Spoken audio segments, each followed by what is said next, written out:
উৰিয়ামঘাটৰ এগৰাকী মহিলা নিৰুদ্দেশ 15 দিন পাৰ হোৱাৰ পিছতো কোনো সন্ধান নাই মহিলাগৰাকীৰ। উৰিয়ামঘাট থানাৰ অন্তৰ্গত কৰৈঘাট ফুলবাৰী গাঁৱৰ এগৰাকী মহিলা নিৰুদ্দেশ হোৱা ঘটনাই এতিয়া চাঞ্চল্যৰ সৃষ্টি কৰিছে। মহিলাগৰাকীৰ নাম পেংচুলি লিম্বু। ফুলবাৰী গাঁৱৰ কৃষ্ণ বাহাদুৰ লিম্বুৰ পত্নী পেংচুলি লিম্বু নামৰ মহিলাগৰাকীৰ 15 দিন পূৰ্বেই নিৰুদ্দেশ হৈছিল। নিৰুদ্দেশৰ সন্দৰ্ভত উৰিয়ামঘাট আৰক্ষী থানাত অৱগত কৰিছে যদিও কোনো সন্ধান লাভ কৰা নাই মহিলাগৰাকীৰ। পৰিয়ালৰ লোকে বিচাৰ খোজাৰ কৰাৰ পাছতো সন্ধান লাভ কৰা নাই মহিলাগৰাকীৰ। কোনো লোকে সন্ধান লাভ কৰিলে 8638873702 বা 9101487628 এই নম্বৰত যোগাযোগ কৰিবলৈ অনুৰোধ জনাইছে পৰিয়ালৰ লোকে। লিম্বু মোৰ ধৰ্মপত্নী এতিয়া পেংচুলি লিম্বু মানে যেনেকৈ ডিচেম্বৰ নৱেম্বৰ 28 তাৰিখত এনেকৈ হেৰুৱালে মানে যেনেকৈ 8 বজা 8:30 বজা এনেকৈ ৰাতিতে ওলাই গুচি গ'ল মানুহটো। ক'ত হয় কি এইটো গম নাপালোঁ বাৰু।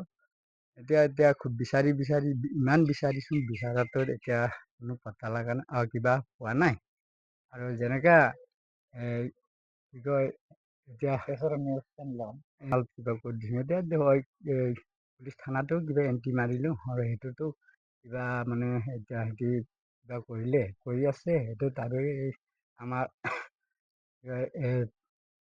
বিচাৰ কিবা কৰি খুজিলোঁ হ'লেও একো পাতা নহয়। সেইকাৰণে আমি এইটোত মানে চেনেল কিবাটো কৰি ফুলবাৰী গাঁও নিবাসী শ্ৰীকৃষ্ণ বাহাদুৰ লিম্বু ডাঙৰীয়াৰ ধৰ্মপত্নী শ্ৰী পেংচুলি লিম্বু ঘৰৰ পৰা 28 নৱেম্বৰ 2024 তাৰিখত প্ৰায় 8:30মান বজাত ঘৰৰ পৰা নিৰুদ্দেশ হৈছে। আমি নিৰ্দোষ হোৱাৰ আমি সকলো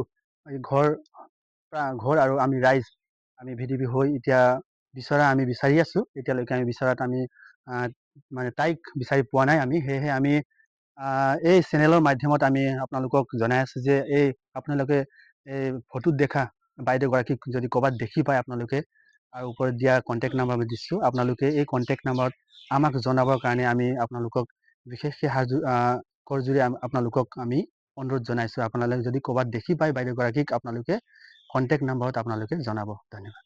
ব্যুৰো ৰিপৰ্ট টাইম অফ আছা। সময়ৰ খবৰ সময়ত পাবলৈ ফ'ল' কৰক টাইম অফ আছা।